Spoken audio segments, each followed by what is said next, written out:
So, Chris, thanks for joining. Welcome to the show. If you could start by introducing yourself, please, and telling us a little bit about yourself. Alex, no, thanks for having me. My name is Chris Miller. I'm a two-time startup founder. I just started my second company called Edgelead. So startup founder. What made you start EduLead? Could you tell us a little bit more about that? No, for sure. So we noticed that ultimately with Edgelead, right, it's an education. We help sales teams in education go to market, right? And we kind of saw that, with something like education, same with healthcare, you can help the greatest amount of people, right? If you can help people in education, they can really help humanity as a whole, right? So we thought that was kind of a powerful idea. And what better way to do that than by helping the sales and marketing teams in education bring their products to schools across the United States? So that's one of the reasons why we picked education. But more specifically put, right, we noticed, and this is maybe more general startup stuff, we noticed a lot of specific pains around that existing process of going to market in education.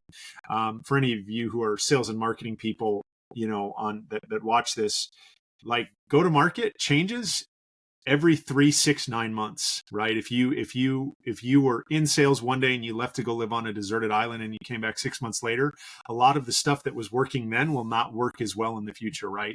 All of those efficiencies are sort of arbitraged out of the market. Because people will start doing things that work, and then we all start doing it, right?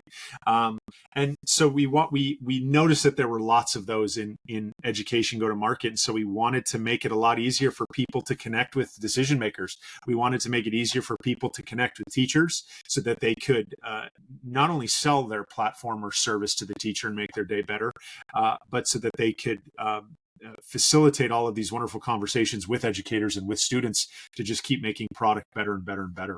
And so we sort of spotted that pain out. And, that's sort of, in my experience, occasionally you can sell a vitamin, but people are usually always willing to pay for painkillers. So that made a lot of sense to us. And you said two-time startup founder. What other ventures or startups have you started before? Yeah, my last company, we are actually a healthcare education and government experience tool, right? So it's sort of a fancy way of saying electronic surveys, right? You could send this to a student, a teacher, a nurse, a doctor, a patient, right? To government employee and say, hey, how was your experience today? Or how has your experience been over the last few months with our brand, right? Whether they were an employee or, a consumer of that brand. So yeah, it was interesting. We ran it. So I ran it for I was there. It was about a 7-year run, right? We ran it from zero to about $4.5 million in revenue. And it's fun. And clearly, right, I've made my decision, starting up another one, right? So yeah.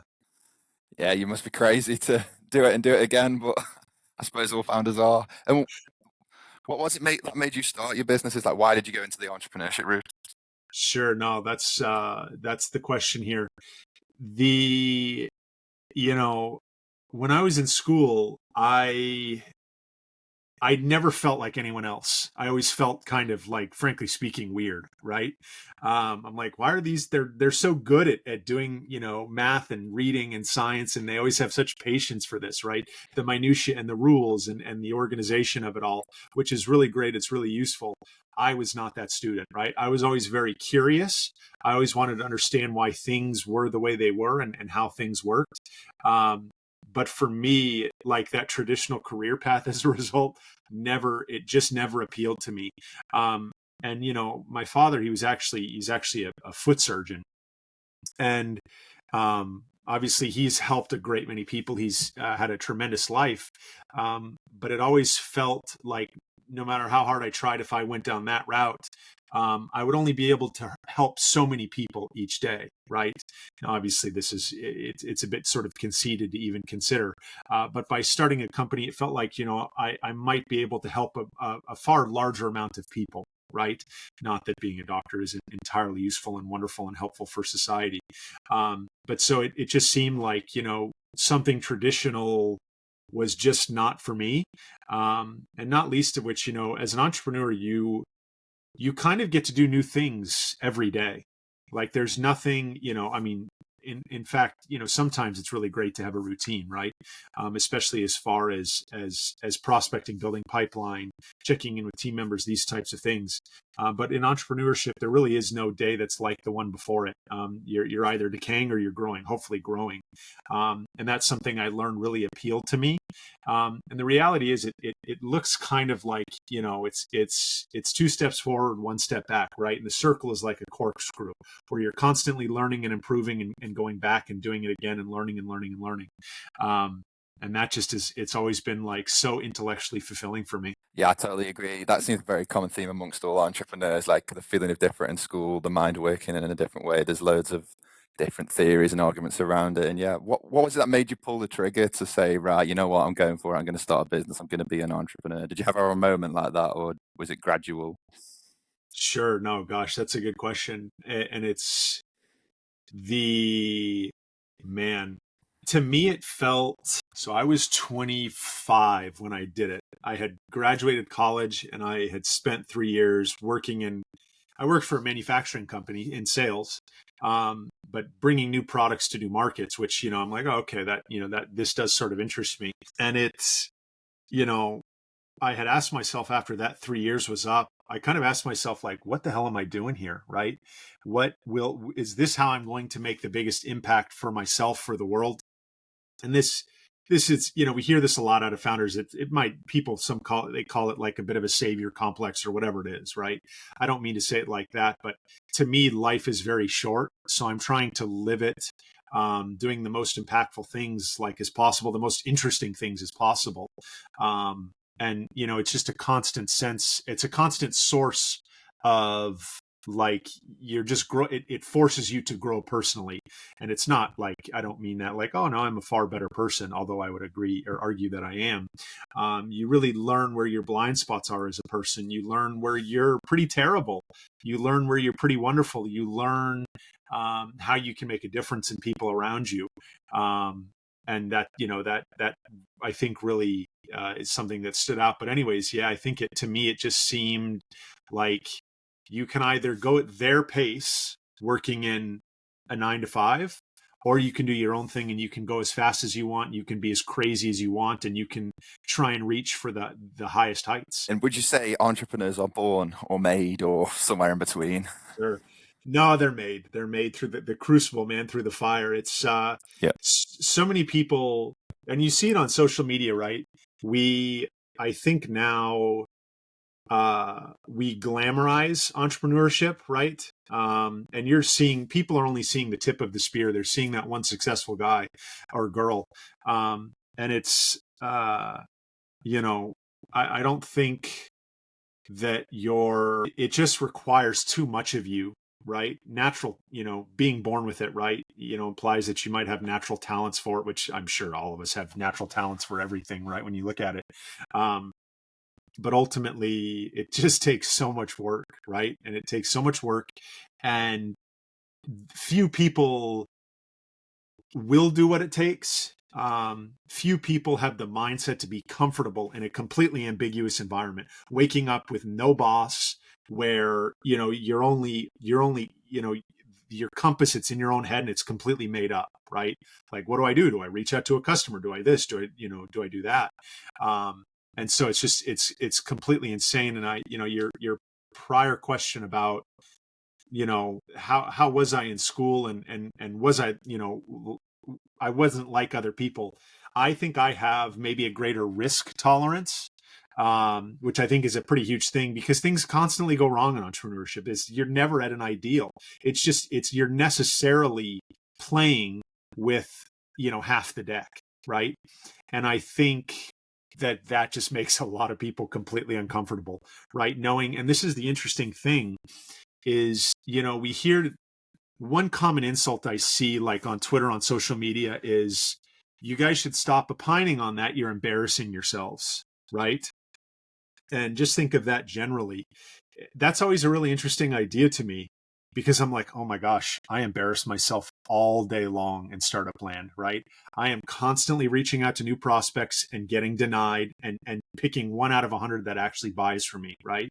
And so that idea that you're you're kind of necessarily not at the level that you want to be, and thus embarrassing yourself more than other people who are actually comfortable and good at what they do because they've gotten to practice it for years doing the same thing over and over again, to me is very appealing, because entrepreneurs are some of the only people that are willing to embarrass themselves 98% of the time, you know? Yeah, I suppose all the value is in that 2% where you don't embarrass yourself, and that's got completely disproportionate returns. So that 98% can be fully worth it, fully worth it. It is. And that's like a really interesting, I mean, I'm happy you brought that up because that ultimately is what we're all going for here. And those asymmetric returns, they might be financial, they might be in who you meet, they might be in lives that you affect over the years, including your own. And it's like, it's so funny to me because once you get comfortable with it and you know nothing else, like it's a really brilliant thing because you don't have to care about the people that told you no or said you were stupid for doing that, because they won't change your life. They're in one ear and out the other.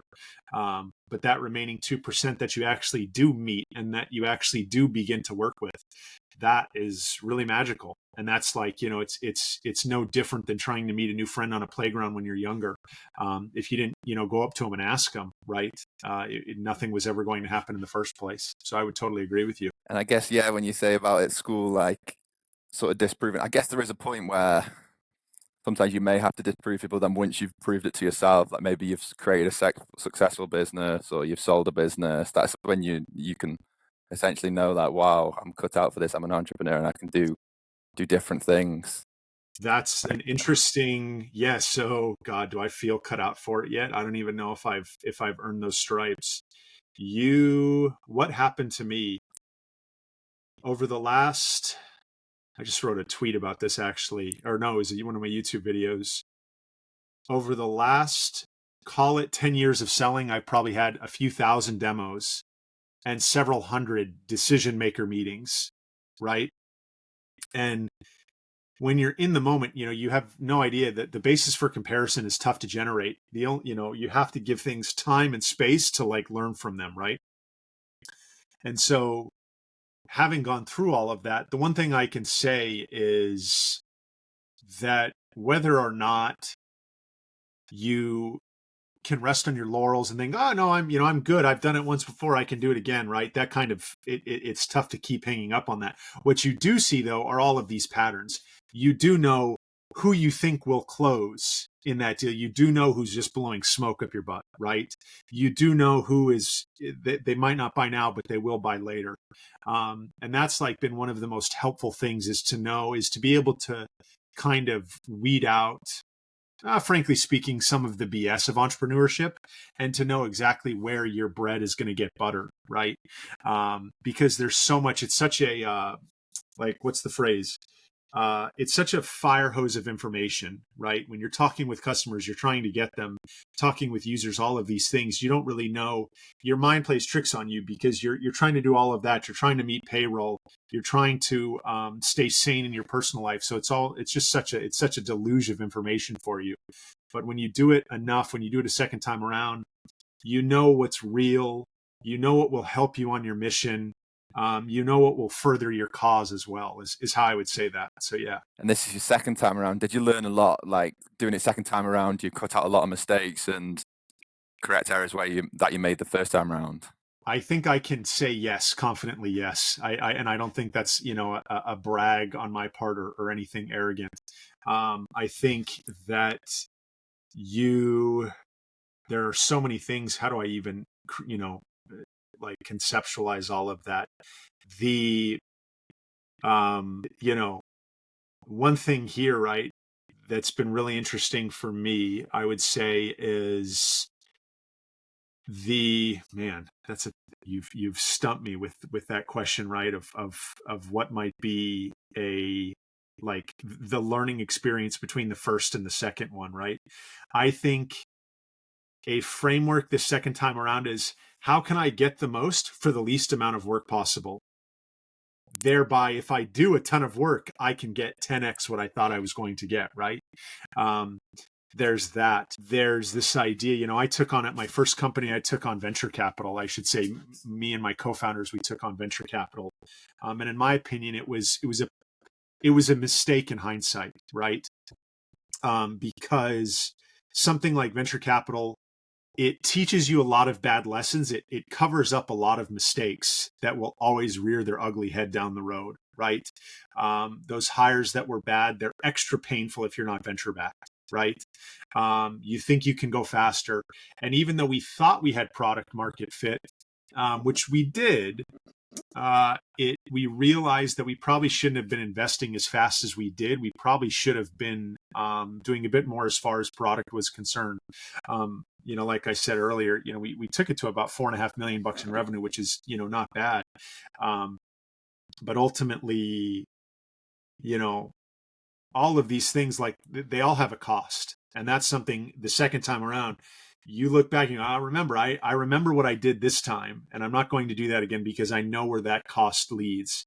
And the second time around, you get to be much more comfortable, like, with your decisions because of that. And if there was a third time around, what sort of business would you start? Sure. I mean, rocket ships to Mars, No. Good choice. Good choice. But you got a big competitor in SpaceX No, there. I know, not capital intensive there. No, as if no, that's just a joke. Something that stood out to me this time, my last company was vertical specific. This one is vertical specific because we're helping salespeople in a specific vertical, right? But we're still helping a bunch of different salespeople, right? So it's kind of like one of these little mini sales horizontal companies right now, if you will. And what came up in my mind early on is, wow, it doesn't matter how great the idea is, how much there's a need for it. It's still a lot of hard work to bring this to market and to make it successful. Whatever I would start the third time around, I would just make sure that I was like fairly interested and enjoyed talking about it and thinking about it a lot. You're not allowed to say, oh, I'm passionate about it. That's like a whole topic on the internet these days, right? Should you start something you're passionate about? It just goes out the window. You become very overloaded very quickly in startup land. And I would also say that success, like when you're actually doing the things that it takes to be successful, it's really, really boring. And that's something I didn't anticipate the second time. It's like, wow, because you're just sending out phone call after cold email after DM, etc. And it's just very boring stuff. The difference is, right, is I should say not the difference, but what happens is you do enough of those boring things in a row, eventually one of them like blossoms into just a wonderful flower in the form of a customer that's willing to pay you money. So whatever can make that boredom worth it, less tedious, is what I would want to be doing. Yeah, I totally agree. I think anything you're doing to a high standard is going to involve a lot of repetition, whether you're an athlete, a basketball player, an entrepreneur, and you can follow your passion as much as you want, but if you're doing it for 100 hours a week, it can become tough and repetitive. So I totally get that. As far as, your point of view, Alex, so you're going down sort of the podcasting, which is super awesome because you'll get to talk to ostensibly interesting people, right? Such as myself. For sure. But what's tedious about that job? Like what is like, because I would presume that this is the fun part, right? Because you're actually doing the thing. But what's tedious about it for you? So this is the fun part of my job. The tedious part is, like you say, where you can be doing the research, not always the research, but you say, when I'm trying to gain clients in the consulting and you're looking for businesses who are your target customers, constantly messaging them, constantly getting rejections, you get 101, then you get the 102nd. The podcasting side is the fun part because it's the creative part. However, if I say, for example, if I became a full-time podcaster and I was doing, say, 10, 20 episodes a week, I think my love for podcasting would definitely go, because would I have the energy? Would I have the capability to do it constantly? So yeah, I think that's why I do podcasting. That's why I do a little. I try and balance my week. So I'm doing some days as outreach, some days as podcasting, some days as actual project execution. So it keeps you going rather than feel the repetitiveness all at once. I noticed too, I was talking about this with someone, just a few days ago, I had 5 sales demos in a day, right? our calendars are not, they haven't evolved for you to be able to easily tell it to stop, scheduling you, right? Although they do let you do these, these windows, but people pick what they're going to pick. I was exhausted at the end of that day, right? Because 5 sales demonstrations, is 5 hours of talking about your product and trying to look at their body language, trying to, handle all of this, trying to, objection handle. I hate that term. And it's interesting because what you just said, which is you're able to, you kind of do have to switch it up or you'll just go insane, right? Like it's very hard to do. I was doing at one point when we first started this, I was doing, roughly speaking, 100 touches a day of prospects, whether it's phone call, DM, email. And you literally have less time for that now as you get more demos, as you get more clients, all of these other responsibilities. We're bringing on another team member soon. But it's interesting because I noticed my brain was fried.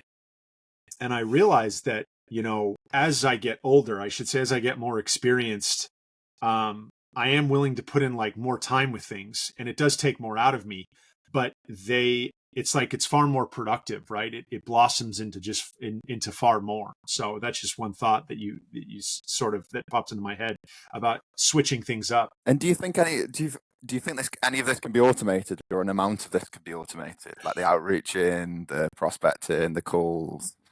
Only the easy parts, right? Mm-hmm. It's just not. No, I don't think, obviously, God, I think it was about a year ago on Twitter, everyone was losing their minds. We were all like, ready to go to the dustbin, man, of history, as the quote goes. And it's so funny because you'll at this point, because you and I are used to dealing with humans, people we sell to that are older than us and slightly younger than us are used to dealing with humans. I would make the argument that you would never actually want to get rid of that, because it needs, I don't think, will be met. Nor do I think they'll be able to. I don't think you'll ever automate a sales call. I mean, you could in 100 or 200 years, right? Like when it gets that good. But I think they've kind of already, in my opinion, we're kind of already there. Because if you look at the bell curve of returns of what sales guys and girls actually sell at big companies, all of the returns are clustered, on one end. It's kind of a fat tail on the bell curve. Does that make sense? Yeah. Like so in a way, like, and 3 or 6 months later, probably even maybe in some cases, sometimes more than the bottom half, they're unfortunately, right, they're moving on from that, from that organization. Not least of which because you can load a salesperson up with qualified demos all day long, right? They'll never complain. So the automation, right, from my point of view, it won't come in the form of making a call or, some might argue that AI could write a better email, although to me, it just all sounds the same if an AI person does it right. Because I'll be absolutely absurd in a sales email just to get the prospect's attention. That way they know this guy is so psychotic, there's no way AI could have written this, right? And you'll actually get responses by doing that. So as I said earlier, in some cases, I don't think there's an actual use case for it. Now, automating some of the monotonous stuff, right? That would be maybe potentially helpful, but what even is monotonous? Sending out a LinkedIn message, I could send out thousands of those a day. And I would probably, in my opinion, still get the same response rate as I do now, just by focusing, on more higher quality outreach. So.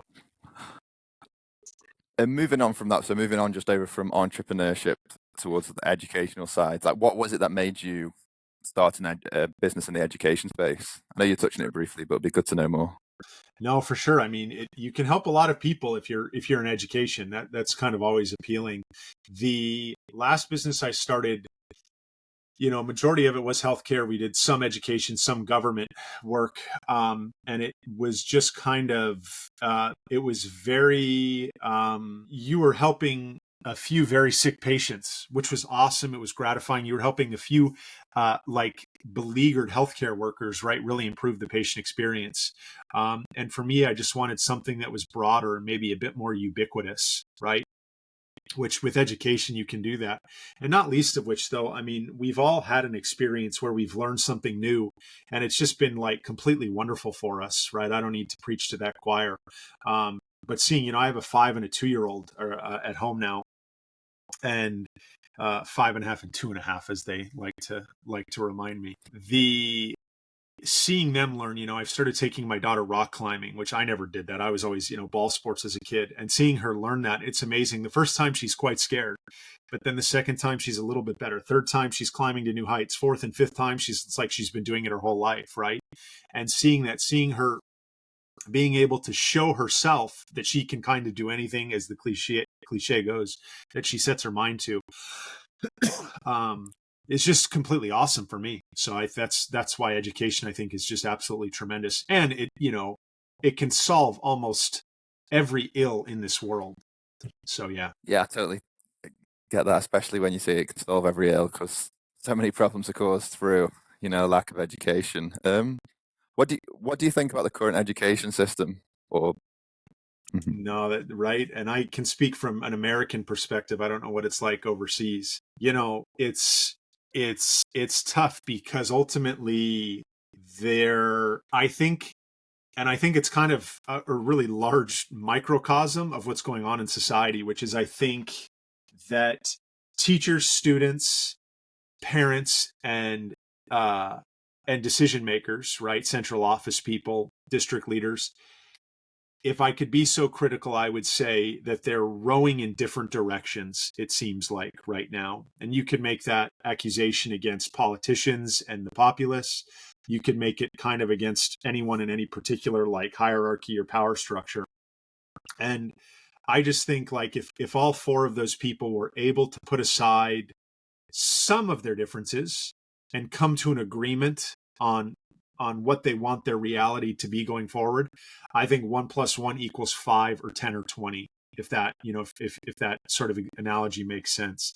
So I think that probably is the biggest problem. And I think a lot of it was brought on by COVID. And I'm big into understanding how all of these different generations sort of have these interactions. My parents are boomers. I'm a millennial. I have Gen X friends, and I have people that I know are Gen Z, right? Or Gen Z kids of my Gen X friends. And I think a lot of that was brought on, you know, COVID sort of just, it might have been you know, something under the surface was happening, and COVID just kind of brought everything to the forefront, right? Now, I won't pass judgment on vaccines or masks or anything like that right now. But I think it to me, it exposed that we're not on the same page, and that we have to really fight hard. We have to try and use a lot of patience and a lot of empathy to get on the same page, right? And empathy is really tough. I am not the most empathetic person. You can ask all of my friends. Chris, talking about empathy, they probably haven't always. It always hasn't always been exemplified by me. But to be empathetic about the other side, it only helps yours, because either you come up with a new course of action because you've been inspired, or you get to remain sort of even more stalwart in your position, right? If that makes sense. So I think that's kind of what's required across all of these stakeholders. So again, yeah, to put a bow on that long-winded thought there, right? It seems like we're all kind of rowing in different directions, and that we, you know, that if we can start rowing in the same direction, I don't think there's much that we can't achieve as a society. and where do you think we could, like, what does that end product look like if we did start rowing in the direction? Where do you see it could go? What would be your ideal? Right. My ideal, gosh, yeah, flying cars and universal basic income. No, I'm kidding. I don't know about how useful either of those things are. Again, it's no judgment cast. I just don't know yet, right? I think you would see, you know, qualitatively speaking, you would see so many things happen, you know, juvenile delinquency, absences from schools, test scores, all of these things would start to decrease. And I was looking at a graph the other day, and it said that, and again, the information might have been wrong, right? So don't quote me here, but that divorce is at a 30-year, I think it said it was at a 30-year low, and two-parent households, so mom, dad, or dad, dad, mom, mom, whatever, two-parent households are at the highest they've been, I think, also in 30 years, right? And I found that really interesting. As a millennial, I think I'd like to take credit for it, right? Because we're like a super agreeable generation. I know my parents might say, wait a minute, you weren't that agreeable, but like on the margin, mom and dad, come on, hey, here. Compared to like boomers who are like so headstrong, I'm speaking in broad strokes here. But I think, quantitatively, it would show up like that. But then, quantitatively, I think if all of that happened, I think we would bring back a lot of joy into our experience on this planet more, and I think a lot of that,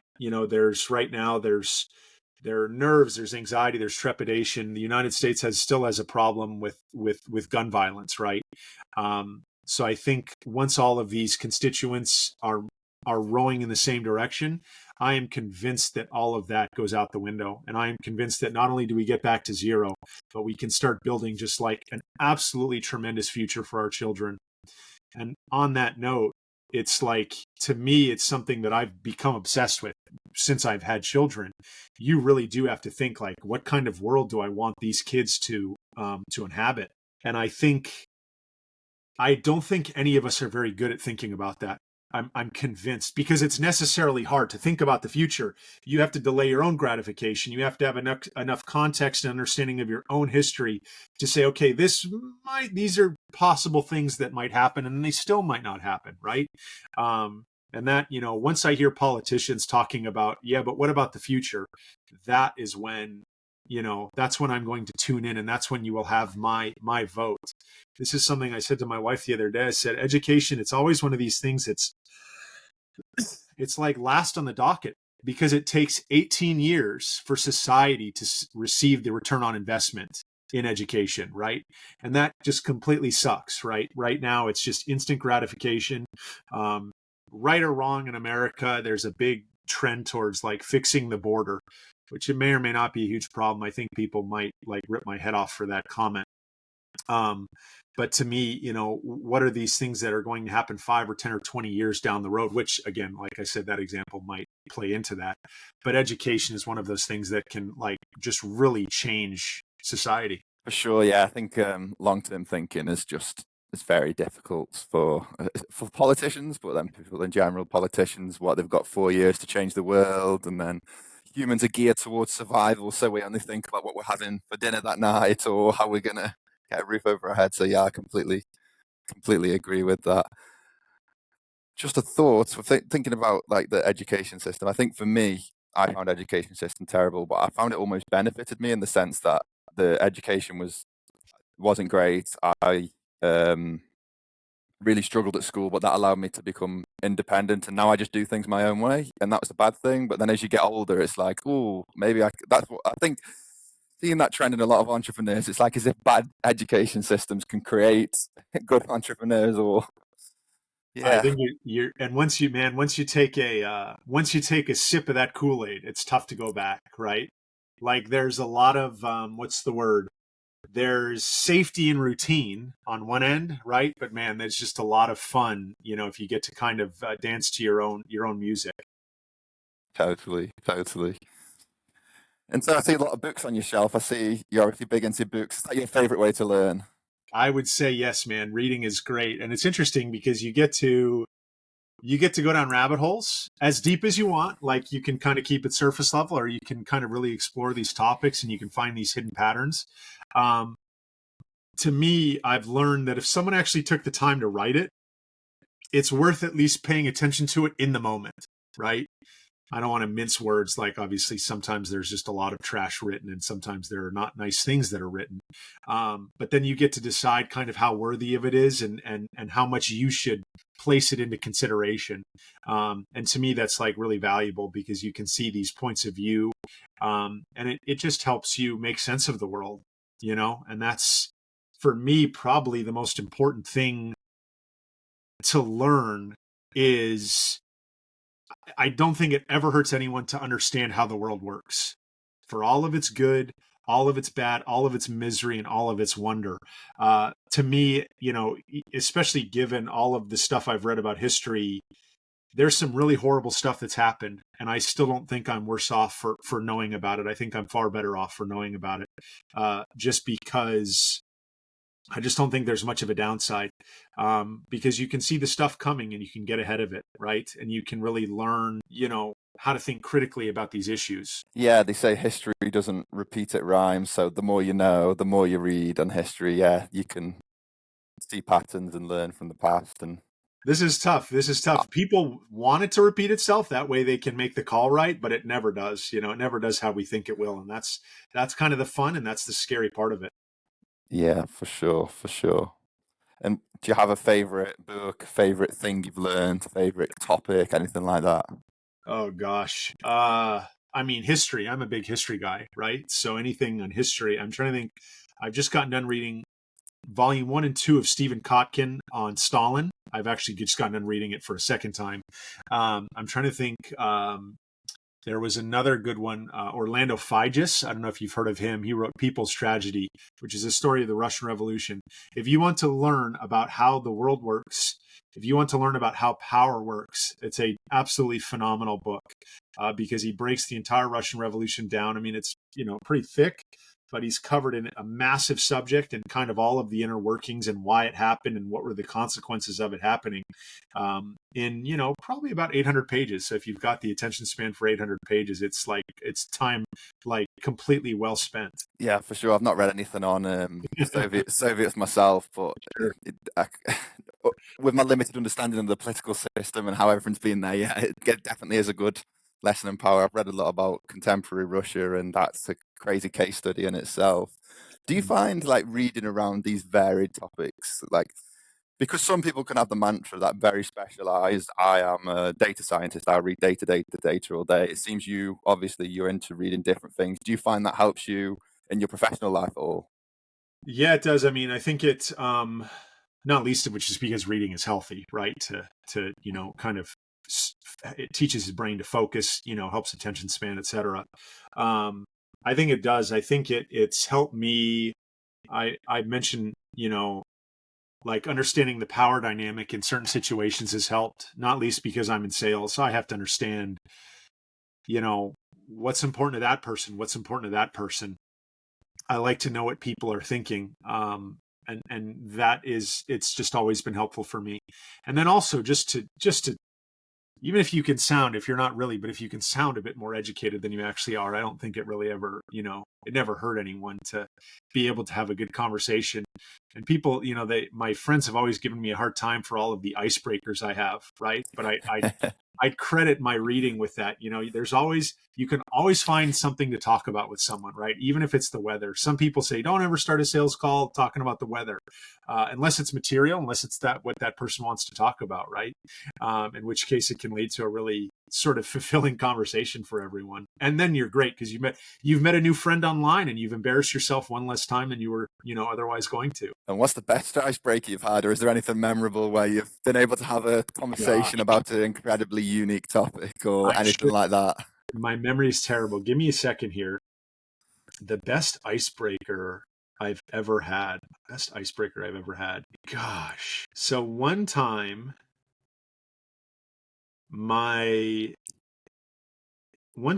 kids, they had a trampoline, and I said, I'm going to play a trick on this demo. I want to see how this goes. And I brought the trampoline into my office right here, and I was jumping on the trampoline before the demo started. And as the person joins, they're like, what on earth is this person doing? He's jumping on a trampoline for my sales demo.